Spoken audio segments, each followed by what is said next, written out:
gufasha umuntu arimo guca inyuma wamukorera iki? Adasiramuye na musiramura. Asiramuye Ona yica. Nta n'umuntu ubura abafana. Na shitani afite abafana ngira ngo urabizi. Nafata ku mavuta rero sinajya ngo njyaginga ibyo avuga kubanga. Ushaze uvuga iki? Square yica. Akitozo cyane akanini. Oya. Nta koroyira hanga.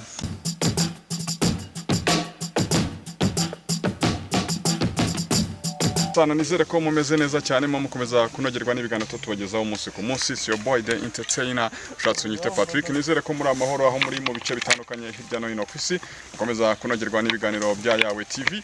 Twibutsa ko mukomeza kandi kurikirana amakuru abagenda anyura kuri website yacu yawetv.com. Ushaka kumenya amakuru yizewe kandi abagezweho umunsi ku munsi gatanu kuri gatanu, sura website yacu yawetv.com hanyuma ukamenya ibigezweho. Ikintu cya mbere na makuru. Ushaka gukora imyitozo gana Body Max Fitness, abangaba baraguha umwitozo ujyanye n'ibiro byawe physical fit.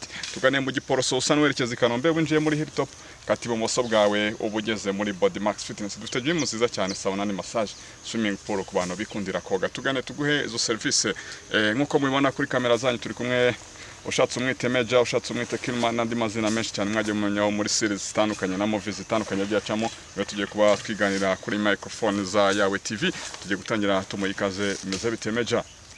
Is fresh. Amahoro. Amahoro. Twishimiye kubana nawe kuri Yawe TV. Biracamo gahoro. Gahoro. Ni Meja ni Kilman. Kuza guhitamo iryo zina rya Kilman bishatse kuvuga iki? Zina ryo muntu. Zina ni kira koko. Abantu bati uriya mutipe kumubona aseka biba bigoye. No mu buzima busanzwe niko bimeze. Ubwo mbese Abantu baraza kubibona.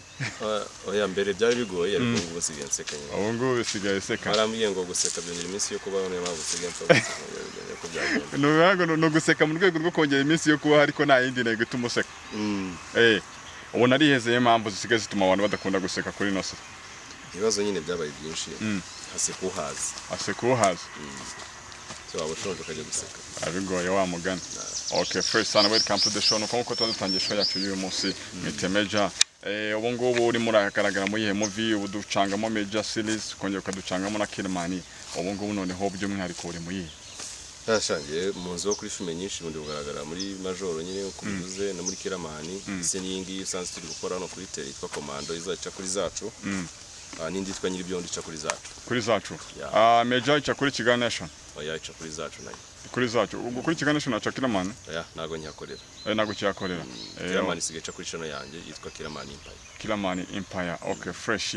Hari series wigeze kugaragaramo icyo gihe uri umusirikare n'ubundi wenda, ariko mbere ko tugera kuri iyo series guhiza guhitamo gukora nk'umusirikare byaje gute guhitamo iyo content?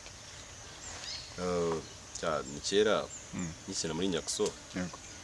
Patino yari buze gukina iyo role ya gisirikare ntiyaboneka. Icyo gihe nanjye nari mari kuko nakunda kugenda n'abandi bukore nari gukore nakunda kuhagaragara. Nibyo nkunda kuvuga nyine icyo ushaka urajyaranira. Gihe rye Nyakso yavuga ngo dufite shoot gusa muri groupe nkahita njya gukora. Najya kubafasha none runakina. Yego. Ubwo ragenda nagiraga amahirwe abo mu rutaje cyangwa se ari indi role ari indi ide yungutse nkahita nyine. So rero nahise nyikina gutyo nyikoze nyikora neza. Cyane ko nanifitiye n'imyenda nasimye ati ngiye mfite imyenda najya no kwishaka nyine nambaye imyenda ya gisirikare. Zanye n'imyenda rero role nyikora neza bitankomereza. So nikoze abantu barayikunda rero kandi buriya nukuri ikintu ukabona nyine abantu baragikunze uzahita ufatiraho. Ese mfatiraho rero. Naho ngaho byaturutse kuva muri Nyakso. Hanyuma noneho ubonye ko bya bintu byarya kuza kuva muri Nyakso gutandukana nabo ukamunga none ukaza gushinga ibyawe. Ntabwo gutandukanye nabo ukibeshaho. Barakibeshaho. Gutandukana n'umuntu babivuze ko umuntu ari wakubeshagaho. Oya, uvuga ngo ushobora gutandukana nabo, ubivuze gutandukana nuko ngo ntago mba ngikorana nabo. Isari yose rero n'ubundi ndacyakorana nabo. Bamwe mu bantu bakorana ubona ari cyo impamvu gituma bagabanya imikoranire, reka tubyite gutyo. Biterwa n'ubushobozi batagafaranga kabonetse barashwanye, nicyo kibitera, niyo mpamvu nyamukuru. Cyambere hari kwibyimbya no kwiyumva. Biba ngombwa ko umwe yumva ko nyine twamaze kumuha izina agatangira kumva ko nyine ashoboye kandi niyibagirwa aho twamuvanye. So ikindi kikaba amafaranga nayo akunda gutandukanya abantu. Hari igihe biba ngombwa ko umwe muri mwe ashaka kwikubira akarya cyane yibagiwe ko nabandi mwatangiranye. Ni byinshi bitandukanye abantu. Cyambere ni icyo ngicyo cyo kumva ko nyine umuntu yamaze kuguha izina nawe wakwikorera ibyawe. Ese ukumva ko utanamubwira ko ujya gukora ibyawe ngo mushwane ngakore kugende ukumva ko nyine kuba washobora kujya gukora ibyawe biri nk'uko wibyimbya ukajya gukora ibyawe igikurikiraho kiba ari amafaranga niyo dutandukanye batandukanye ukomeje akantu ko kwibyimbya ariko hari n'ukuntu n'umuntu wamugana afata morore wamugane wawe yabona amaze gufata akabata ariko se mvuyemo inorore ino seri yakomeza gukurikiranwa biva kuri ka kantu ko kwibyimbya nyine nyine umuntu kumuha role yabona nyine ko ari we isa nk'aho ishingiye n'undi n'ahari nta cyakorwa neza ejo akagira kandi aba yibeshye aba yakije kuvuga ngo nimba nyine abantu bakunda kubera iyo role ushobora kujya gukora n'iyawe ariko n'ayandi yawe bagukunzemo niburi kuko iyo usa nk'ugize ngo ujye gukora ibyawe byanze bikunze usubira inyuma kandi buriya tujye twirinda ikintu cyadusubiza inyuma urumva ugiye gusubira inyuma uzanye gufata imbaraga zo kuzamuka yego urazamuka ariko kuki udatekereza neza ko warakomereje ahandi aho ubugeze ubaye bitekereza rero byagufasha byagufasha ariko wa mugani wako kantu ko kwibyimbya se kajyana kwibyimbya na confidence se bitandukanye gute ariko umuntu wegeye confidence kabati wenda na Patino nakoraga kwa Nyakso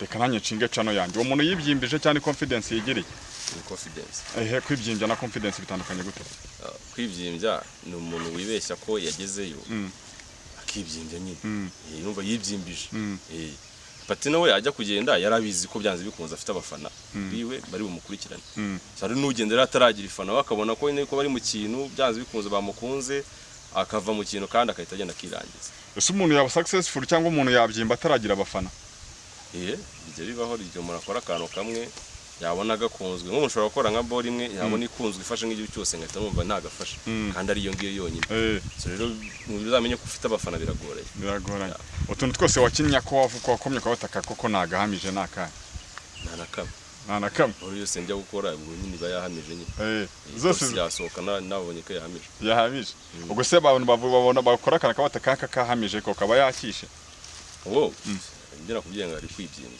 baba yibyimbije hari agaseri wigeze gucamo ngira ngo ni muri Clamani icyo gihe maybe ko baragiye kuri mission kaza gusanga umuntu arimo kuguca inyuma ni major umuntu umufashe koko wamureka nka kure wabigenje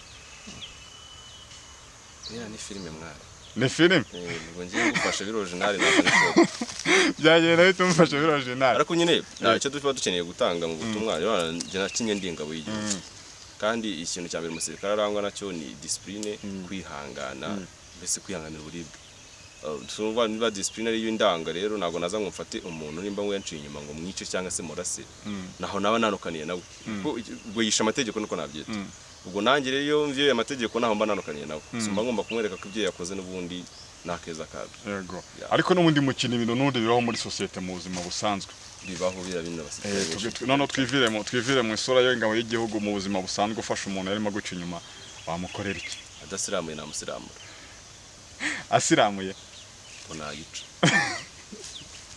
ese ngo mwa warenganya madamu mama ikaribi wawe cyangwa warenganya umutipe wahaje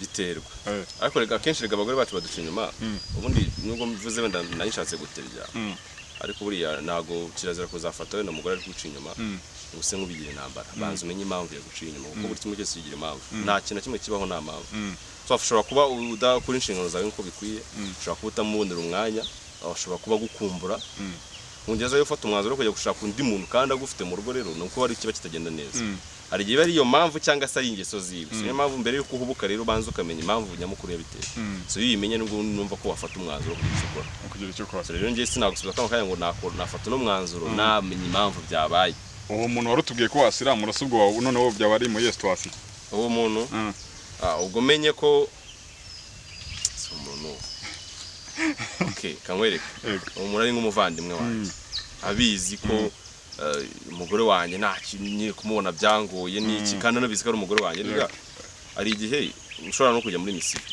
nk'utipe ku ruhande agaturuka akabona amaze amezi nk'atanu abona umugore nta mugabo utaha mu rugo akaza kwitiritira bisanzwe yanahagera umugore ko agukumbuye cyangwa se utajya unamuhamagara ngo umuvugishe agasa nk'umwereka ko nta mugabo n'ubundi afite n'uwo mutipe uje wamumurenganyije kuko icyambere cyane yamenye ko umugore ari umugabo uyumvaga ari umukobwa atese bisanzwe umufasha bamurenganyije ariko ari n'undi ubikora abizi ko uwo mugore ari umugore w'umugabo nk'uwo rero ngo bikaba kamubayeho umufasha urumva rero ntabwo waza ngo ufate umutipe utari unabizi umva nawe yarabizi umugore nta kintu yamubwiye kuko hari umutipe wigeze gutereta umukobwa amubeshya afite imyaka 23 asanga afite imyaka 16 Nyote n'igihagararo cy'umukobwa urumva uwo mutipe se yaza kuba yaraswase nawe yari muri gereza muri kano kanya byatashe yagiye umuntu bamushuka rero okay none tubazo ni tubiri ni ihe mpamvu yatuma umuntu waguciye inyuma mwumva akubwira impamvu ukumva uramwumva nuko nabikubwiye ashobora kunyigisha ko nari ngukumbuye nyine akanonganya wagiye kuri misiyo wenda n'umuvugisha izo se ni impamvu zatuma guca inyuma ukizishobora kutaba impamvu ari umugabo utaha akumva ko kuba yacize iposho ibyo bihagije kandi iposho n'umukobwa iwabo yararyaga ntabwo kurya ibyo byamuzanye afite ibyamuzanye yaje kubaka yaje akeneye impamvu z'umugabo kubyumva so rero wumva ko gusiga iposho ibyo biba byabaye ugataha unaniwe ugasanga umugore n'umwikoza nawe umubiri uraryana igihe rero aswata bikaba kandi iyo baciye umugore inyuma cyangwa umugabo inshira imwe nyine umwe wafungura inzira ibyo tare bakaba kabaye nyine wifunguriye inzira yabyo nyine ubwo rubango we hari impamvu uvuga utarikiza impamvu kuko zatuma umugore umuntu aguca inyuma hari impamvu wemera kuko ibiryo byandi biraryoha kuki hari ibyo uzana iwawe kuki hari ibyo uzana iwawe kuki utakomeza ngo wirire mu gasozi ukaba watereka biryo noneho mbizane mu rugo iyi nyine biterwa no iyo nda yaguba warayimuye ukayizana rero wariyimuye nabi rero ubwo kugira ngo bibeho ko wibeshye ku muntu biba byagenze gute yandyo we wumve yari fresh ariko nuzana mu rugo noneho yirambirwa ni impamvu zitandukanye zimwe muri izo uri kugorana aho ngaho byajya kubisobanura ugasanga bidufasha amasaha n'amasaha mu kiganiro cy'ubutaha tuzabisobanura okay fresh sana next time tuzabikora hanyuma noneho ukomeje ukano twigarukiye ukano ko kubyimba kuba ukora komande zigaca kuri Zacu TV n'izindi mu vugendo ukora nuko utarabyimba ku buryo ko nakukoze cano yawe itarya cano yanjye ndayifite ariko nuko nabikubwiye ndavuga nyine kubera iki wahisemo ko hari ibikorwa bimwe na bimwe unyuza kuri Zacu ni ukuvuga njyewe bitewe n'uburyo umuntu ashaka gukora umuntu ushaka gukora ashaka kugira ngo abone amafaranga makeya n'ushaka gukora bigize business njye rero akazi kanje ni business isura yanjye rero ni business ijwi ryanjye ni business ibikorwa byanjye byose ni business ni brand ni brand so rero nimba mbonye kiraka cyo kuri Zacu kibaho gisaba ko mbakorera filime kandi n'ubundi nta kayikoze n'ubundi gaci wanjye kandi ngo bari ko amafaranga arutayo nabone iwanjye ubwo ndayibahereza yitwa Major aba muri cinema ariko no muri entertainment muri rusange ugire kuri cyane gake umugabo ndazumva wumva afite ukurura mugabo ubwo ngiye nkuko njyamivuga nta muntu ujya ncira urubanza kuko buri wese afite impamvu ziwe n'ibikorwa bye azabihemberwa cyangwa se abihanirwe rero ngewe ndumva ntacyo ndicyo kuba najya kujaginga analize zafata ku mavuta ntabwo ari kujaginga gutanga igitekerezo cyawe nyine ubwo nibyo gusubiza ikindi kandi buriya buri nkweto igira iyayo kandi nta n'umuntu ubura abafana na shitani afite abafana ngira ngo urabizi nafata ku mavuta rero sinajya ngo njaginga ibyo avuga kuko ari ibyo avuga by'ukuri kandi ari nabo babwira bakeneye kumva nkuko nawe wenda ufite idini usengeramo hari n'indi utajyamo ukize mutandukanye muri aya madini vuba rero nawe arabavugira agomba kumviza analize ziwe wowe utazumva nuko nyine utamukunda ubwo genda ushaka uwukunda ugenda wumva analize ziwe umva analize ziwe kuki abantu bahisemo amadini atandukanye umuntu ari ihe mpamvu biterwa na Sadepa biterwa na Sadepa hari impamvu iri mwango tutazi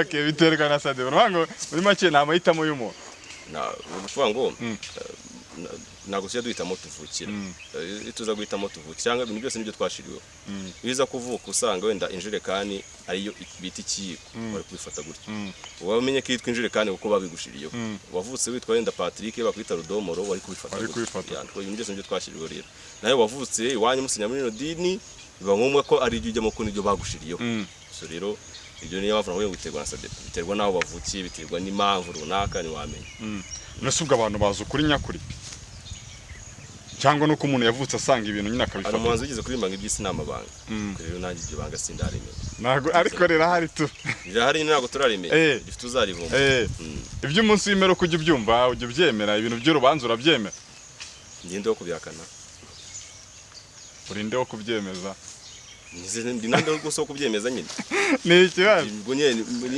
bati umuntu aravuka akazuka bamwe atera umunsi w'umuzuko bamwe nibabyemera nyine nakubwiye ibyo byose nibyo twashiriweho kuko wavutse bakakubwira ngo umuntu yapfuye arazuka hari umunsi nyine wabishiriweho ugomba kubyumva gutyo ubifata so bari umuntu uzahitamo rero aho uvukira n'ibyo bagomba kuvuga ko muri aka kanya iwanyu ushobora kuba mutarya inzoka ariko hari undi wavukiye mu muryango barya inzoka muri aka kanya hari umwana wavutse mama we adandaza amagara hari undi wavutse iwabo batayadandaza rero ibintu byose nibyo twashiriweho buri wese ahitamo azavukira rero yumva ari ibintu bitazaba bimucanga ariko ikintu cyitwa ubwigenge iyo bavuze ubwigenge baba bavuze iki mbaza nkubaze wenda ngiye uko mbyumva sinzi niba we igitekerezo twimye cyangwa wenda nawe hari ukundi ubyumva. ubwigenge se iryo jambo ntabwo uri kubyumva biva kwigenga ijambo kwigenga yego. none se niba umuntu yarakuriye mu idini ry'iwabo nawe agasengeraho ubwo umuntu arigenga agasengera aho ashaka agakurira nawe mu idini ry'iwabo wenda wavutse iwanyu n'abanyagatulika nawe uvuga uti nanjye nkomeza kuba umunyagatulika aba yigenga kuko nimba yahisemo kuhasengera nyine n'umutima wamuhishije kuko iyo utabihitamo arivamo kimwe ko muri kano kanya hari undi warivuyemo ubwo nyine yanze kwigenga nyine muri iryo dini ajya kwigenga muri ine. Okay, ni majoro ni kilamani hari ahantu bakobwa baba bambariye ubusa abasirikare birebye byose wenda sinzi niba bajya banahura nabyo nkawe kuri analize yawe ubona ari bangahe bakambarirwa ubusa bakaharenga muri no si tugezemo ni bakeya ubona biterwa n'iki? biterwa na Sadep ega abantu twese tugizwe n'ikintu cyitwa irari uko buriya umugabo n'umugore umwe bari positive undi ari negative kandi uziko biteranyije bibyara attractive sibyo so rero buriya ushobora kuryamana n'umuhungu yasa nk'ugukoraho umubiri cyata nagukoze kumva ko nyine uryamanye n'umuntu mutandukanye muhuje igitsina ariko umukobwa ashobora kuryamira iruhande ukabimenya ko mutandukanye igitsina kandi utanabyutse ngo umurebe cyangwa umukoreho urumva rero ari ikintu kirimo aho ngaho cyitwa kwe. tutaragira ko biterwa na sadepa nta gihe umuntu yakuryamira none kandi wumve ko ari umukobwa. hari umutipe ukina muri seri yawe ntabwo nibuka ukuntu yitwa ariko uwo mutipe abashushanya mu mutwe ari kumwe n'umukobwa abyumvishwa n'urushyumuha uriya muntu se buriya aba yumvishe muri we ko ari kumwe n'umutipe mugenzi we kugira ngo bigere aho ngaho byagenze bite? ni ukuvuga we aba ari kwirotera ari kumwe n'umukobwa udashangiye naje kumugeraho ukumva wari mu nzozi hari umuntu urota ruswa ari umuntu uryama se n'ikintu cyakoma nabyo hari n'uryama ariko kandi asinzira ikintu cyavuga gatoya akatabyo so biterwa rero biterwa na sadepa. Okay, fresh sana yitwa Meja. Ubutumwa utanga binyuze mu maseri atandukanye ugenda unyuramo ahanini ni icyo ugamije kwiyigisha societe? ku bagenda bazibona buriya bafite ubwenge baba babonye icyo mashaka kuvuga uko akenshi ngewe mba manura abantu kindi nigisha abantu gukomera gukunda igihugu gukunda imiryango yabo bagenda babibona muri filime zigiye zitandukanye gukunda Imana kubaha Imana cyane cyane izica kwa gafaranga n'icyo mbangamije n'ibyo nyine. Okay, ubundi uretse Kilaman uretse Meja amazina yawe nyakuri ni ayahe uri muntu ki? bahita Niyonshuti nationality ni muntu ki? Yannick nyine ni umuntu uri kubona ahangaha imbere. Ibyo se birahagije?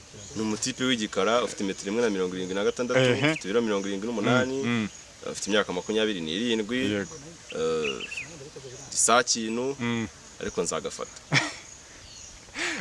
Abantu bati ariko uburyo bavuze ngo umuntu wundi ntago aragafata cyangwa se ko bati nzagafata umuntu agafata ku ruhe rwego wa muntu ubona nawe ukavuga ngo yaragafashe?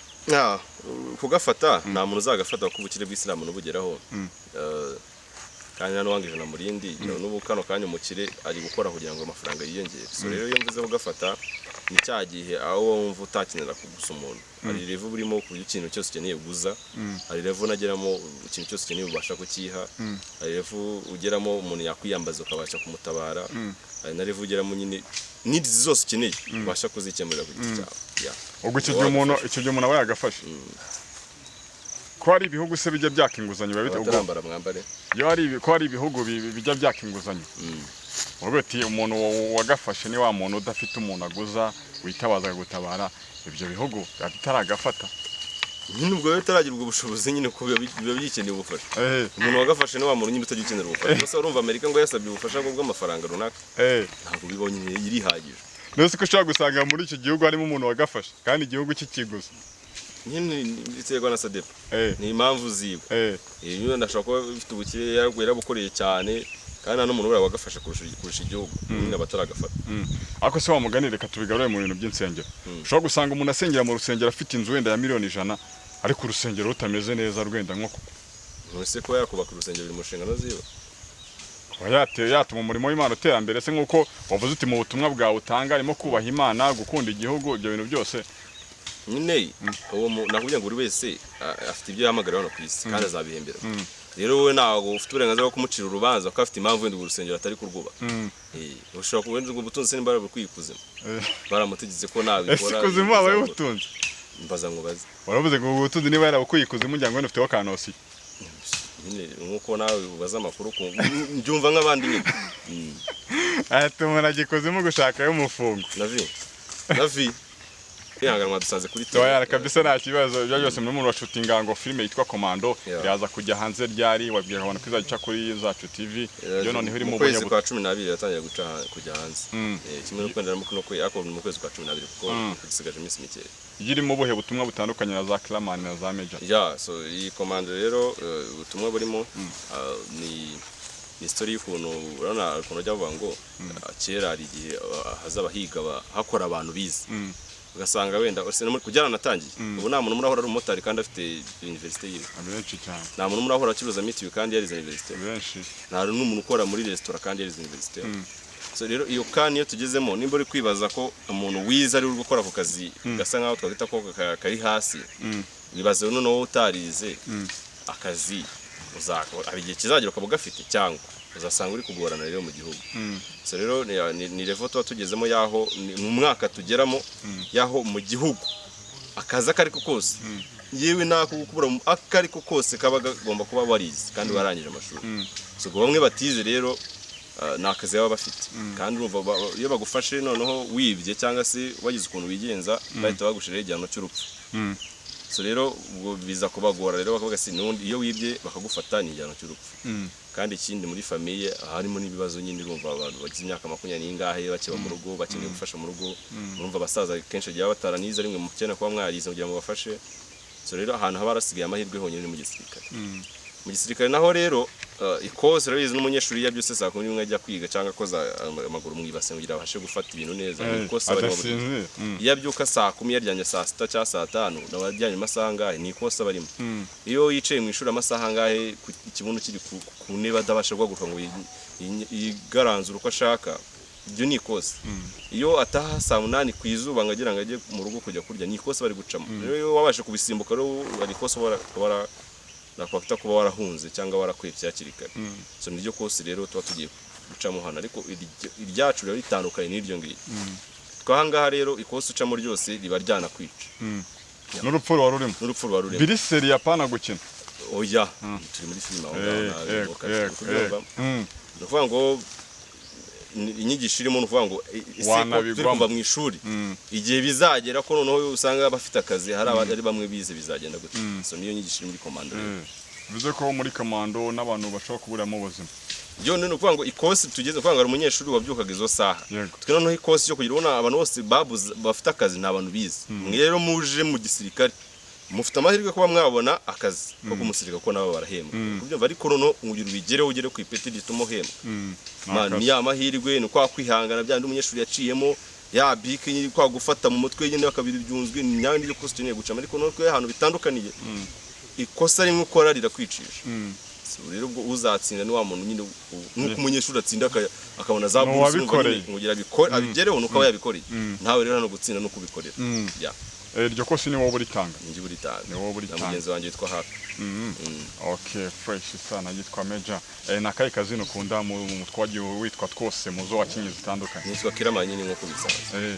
niryo kunda na Major ririmo nyine ko bari ryo nkunda Kiramani Kiramani naharo afite role model nawe kubera iki role model ku giti cyane ku giti cyane ko ngenda kubivuga nshobora abantu twambaye umubiri muri kano kanya nshobora kubona ndi Kiramani wenda uvuga ati Kiramani risiriye nyamara mu bundi buzima ashobora kuba ndikibwa nko gafaranga akunda kubivuga aje nshobora kuba mbona wenda ngo nitwa ko mfatiraho ari road model cyangwa fatira cyitegererezo ari ibyanyereka imbere ya kamera cyangwa se imbere y'abantu ariko mu bundi buzima ari ikindi kintu nazi rero mpamvu nabona ndafatira cyitegererezo ni ngiye cyitegererezo ku giti cyane ukomeje kandi ngo hari ugiye ubona umuntu muri sinema ariko mu bundi buzima n'undi muntu hari abantu bajya babyitiranya bakabona wenda muri filime nk'ukino uri umugome ahandi ukino uri cuyi ukabatiba no mu buzima busanzwe siko bimeze uwo muntu ugifite ko kwitiranya ibintu wowe umuhaboye butumwa okay wenda mu buzima busanzwe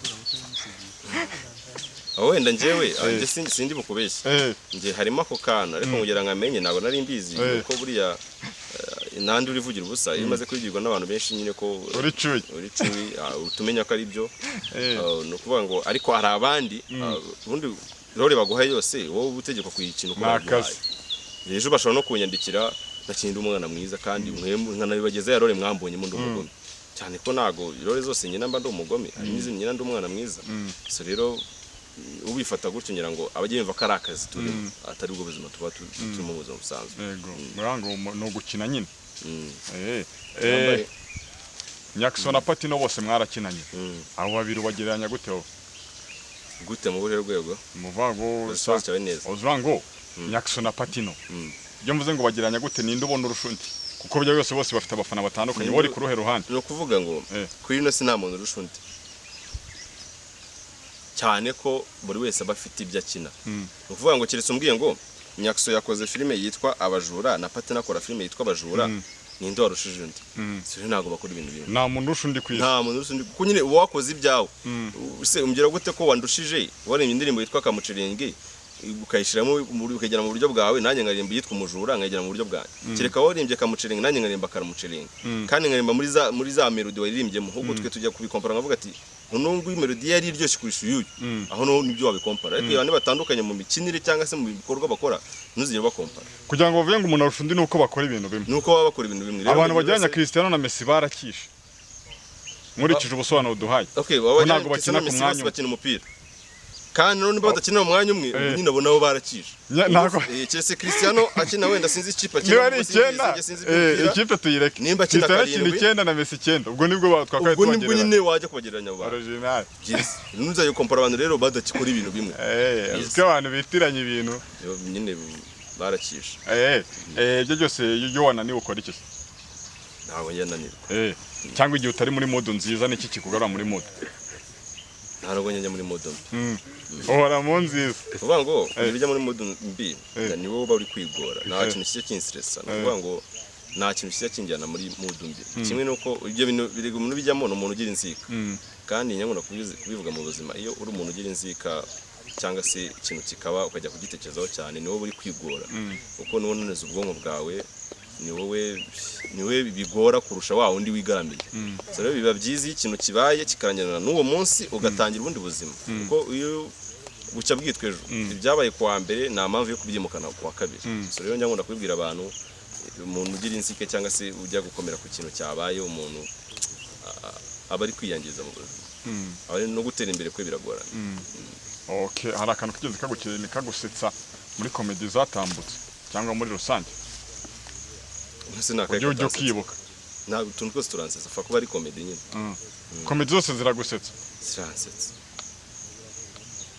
nzizi komedi ahubwo keretse umbajije ngo arakantu kagusekeje muri filime nabwo nakubwira kandi nako kuko yari filime ako numbajije ngo akantu kagusekeje muri komedi se yari komedi no muri komedi niba bakinnye nk'umuntu apfa nabyo biragusetsa nyine kuko biterwa n'uburyo bamwishemo nimba ubuye buryo bamwica bikagusetsa umuntu ariko umuntu yizira ibyo nese ntibyagusetsa umuntu ko yakizira ubwo bye biranshimisha umuntu apfuye yizira umuntu apfuye yizira biragushimisha cyane ni nk'umuhe buryo umuntu yapfa uti uyu muntu yizize urugero nkuko nabikubwiye nk'umuntu agiye guca umunyuma nk'umusirikare abizi ko ari umusirikare bakamufata bakamumena umutwe ubwo umuntu aba yizize ko ibyo ntibyagushimisha umuntu apfuye arasetsa nanjye ngo biranejeje okay yitwa Meja turimo turagana no ku musozo kugira ngo tukureke wenda wakomeze shoot yawe iyo uhitamo abakinnyi cyangwa se abantu uzakoresha muri series zawe ugendera kuki ugendera kuri skills ndetse na passion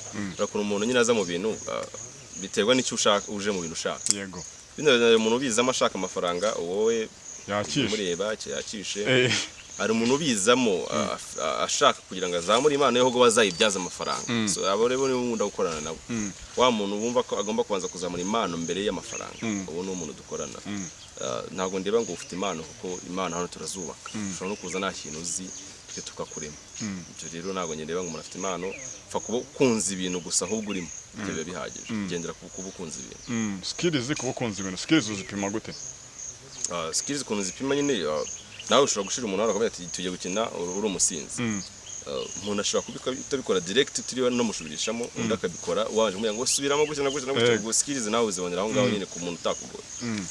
Okay, Major, hari support utanga ku bantu benshi bakunda gukina filime cyangwa se gukina cinema barabuza aho banyura abantu hari ikintu bafasha bashaka amafaranga. Yego. Bashaka ngahe? Biterwa usanga nabyukiye muri modo nziza je nta muntu nzabeshye ngazaza mu bintu byanye n'amafaranga mayi n'umuntu uvuga ngo mwishuza kamaze nkubwire tugaragara toye agiye wabyukiye muri modo nziza ubwo hari n'igihe wabyukiye mu mbi ariko wigeze kutubwira kare ko nta mbi ujyamo kare wigeze kutubwira ko nta modo mbi ujyamo biterwa na Sadek kabiterwa nako kare kagiye nyine buterwa nyine bimenye umbishinga shize nose no gashira cyane n'ugashira. Okay, fresh uwo muntu yitwaza ngaye bitewe nuko aramutse nyine yakubye ngo biterwa nuko ari n'umuntu mvugisha nkumva uburyo ahubwo anyegereye ambwira kuko ari umuntu ushobora kuza ngamuca amafaranga n'uwaza sinyamuca biterwa n'uburyo anyegereye rero.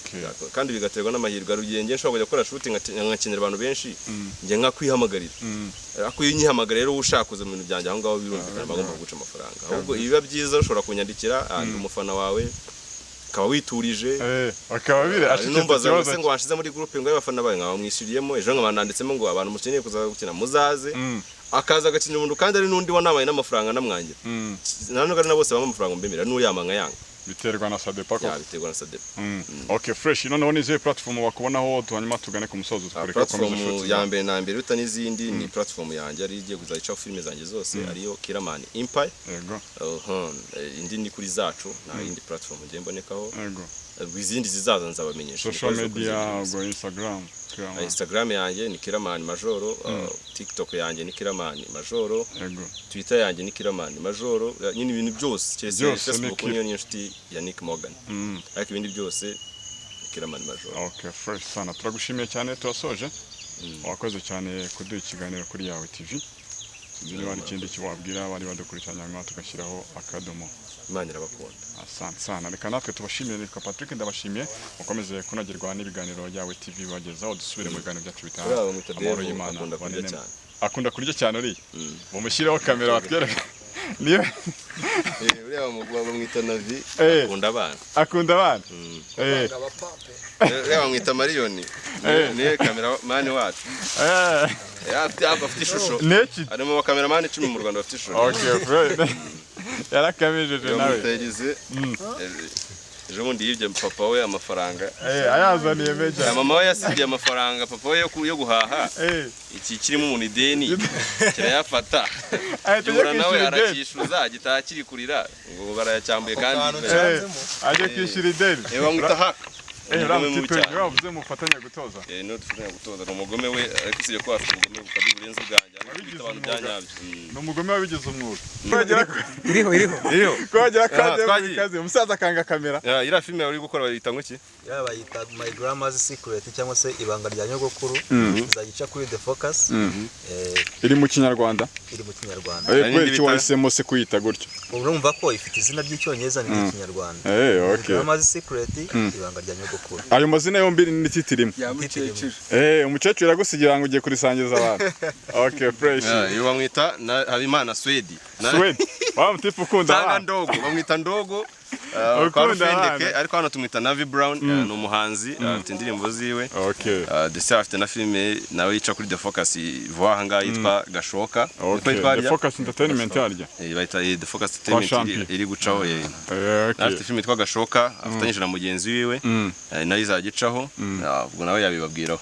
Icyo nababwira ngewe gutegura indirimbo nshyashya igiye gusohoka bita ku izina ry'Imana izikurikiye umuryogo manager akaba ari uyu afande turi mu kazi n'abarabyumva abana kabisa akaba yana kandi filime nshyashya bita kubanga ushaza uvuga iki uswera giti munga akunda abana ko kubanga utanga mu wewe butumwa kubanga no wewe butumwa buduhamo kubanga cyose kuvuga no kwishima nyine urabizi utabanze nago atekereza neza iyi ntango y'umuntu taswiye nago yatekereza neza bro ibyo ni ibintu nyine biruhura mu mutwe nkatwe abanditsi ba filime cyane nk'abanditsi b'indirimbo ubu kugira ngo ubutekereza ne tugezaho ibitekerezo no kuwa bank nuko na banze wallahi na band ngiye kuza nimugoroba wabyiza neza niba muri shuzi nda bank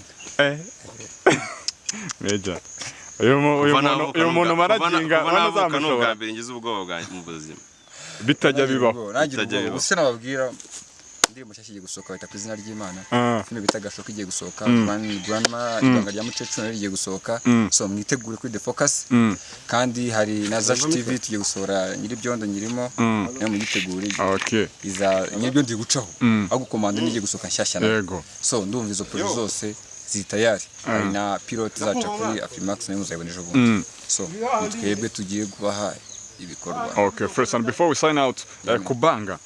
Iyo ndirimbo ko inkanzemo nanjye icahiye. Iri kuyecana. Nagira soka. Twamaze gushutinga video yayo. Izasoka amaze twakoze album yita Slave Trade. So amaze gusoka Olival umuryogo. Yeso ku izina ry'Imana Kubanga ni yanyuma tu. Kubanga se koko mubanga mu cyangwa mu mutujisha no kubivuga gusa. Turabanga bro. Okay. Reka abantu bayitegereze. Okay, no so manager naza nabagire. Meja turasoje. Uyu mutipe wadukanze yakidusona ibyo kubanga. Bana nuko nabi na Dave akunda kubanga. Dave wa mutipe. Uyu muzaze Dave abana bandi yarabamaze. Zawe zose no kubanga ko rwaye. Ngiye gukora recruitment mashasi. Recruitment ubu ni mutwirukanishije. Oya, bafite ikibazo. Abasa kubanga. No, ari undi muntu ubikunda utazi. Umuntu bita Marion. Ase Marion ari. Wigi kugitarama ariko. Marion igitarama. Nagara wandi ishusho ryawe ki. Marion nakubye ko mukaba batanu mu Rwanda cyangwa arimo. Arimo atawe wa mbere yabakabiri. Abasore bawe kubanga se bifasha gukora akazi neza. Nawe biramufasha gukora akazi. Kavuna mu. Akazina kawe nakazi twanze nawe gutanga imyitozo mo hano. Oya nta kibazo nyito. Utakuba udafite shanje. Bika. Birika birebwa n'abantu kanubwo. Sura ya kazi. Kuri umuraka. Cyane narebye televiziyo rayo. Okay, fresh sana. Wowe ibikorwa bya bicaye nawe camo hano. Hano kwa Kiramani. Muvandimwe wacu. Niyo mpamvu ngubu mu Gisansanga turi mu gikorwa runaka. Namwe mubona kandi mutayo. Kabisa n'ibikoresho bigaragara. Nta kitozo kawe wakoze. Oya ariko nje. Nta kitozo cyane akanini. Oya. Nta koroyira hanga. Bakaraka. Bahungu ba Rutambi tujya tubona nago bakwahabiza. Ahera yuko basya. Ntabwo basya barabahita babiri. Rutambi bati ni njyewe muri iki gihugu. Ushobora kuba uri muremure nyine ariko nyine nanjye uko ndeshya nuko ngana nabyo ntabwo wasya. N'ibintu ngo nibirebire. Niko mejya tubwiye. Oya nari. Okay, fresh musaza turasoje rero nawe wakoze cyane kubana natwe. Mbo nanjye bari kwifuza kwimurikira bakurikira filime za Kiramani. Izanje nikora ku giti cyanjye wandika Haka Rwanda 250. Haka Rwanda. Uri umuhaka. Mubi cyane ntabwo ndi umuhaka mu bijyanye DJ. Okay, fresh sana musaza asante. Abantu bakomeza badukurikirana muri batanu bashimuswe mubi cyane. Okay, fresh sana rasado. Musaza nawe dusoza. Umuhungu wanyu Kabuji promoter nkuko babibabwiye social media zose ndazimonetiza mu minota mikeya cyane. Icyumweru kimwe ubundi uburi fame muri iki gihugu. Uba wagafasha. Uba wagafasha cyane. Channel yawe yabaye monetize byarangiye. Channel yabaye monetize yo watuganye mu cyumweru kimwe gusa turagufasha. Dufite website yitwa viewnationtv.com wadusuraho ibindi byose tukavugana nyuma waje muhawe ikaze muze tubagire. Uretse website n'indi social media umuntu yakubonamo hanyuma izagara bifitiye garanti kugira ngo monetize yako hari abantu bajya monetize ugasanga channel byarongeye bisubira inyuma. Ubivuze neza hari abatwiyitirira muri iki gihugu nagiye mbabona benshi cyane ugasanga uravugana n'umuntu akavuga ati hari umuntu nahaye amafaranga none dore hashize ukwezi banyatse monetize cyane. Oya twebwe ibintu byacu ni lifetime. Ni lifetime habe Instagram habe TikTok habe Snapchat byose ni lifetime. Umuntu yakwandikira nyuma mugakorana. Umuntu yanyanikira tugakorana. Instagram ni Kabuji 250. Ntago ari ngombwa gutanga nimero uzazi bamera. Okay, fresh. Nta kibazo reka nyivuge nimero ya WhatsApp andika 078 76 0 nyandikira kuri WhatsApp ngugire monetize aho ushaka hose. Ni Kabuji promoter. Okay, promoter wakoze cyane kubana natwe nawe. Abantu bakugane uba monetize batangiye birira ibicere kabisa. Sana. Turajyana dusoje umusaza.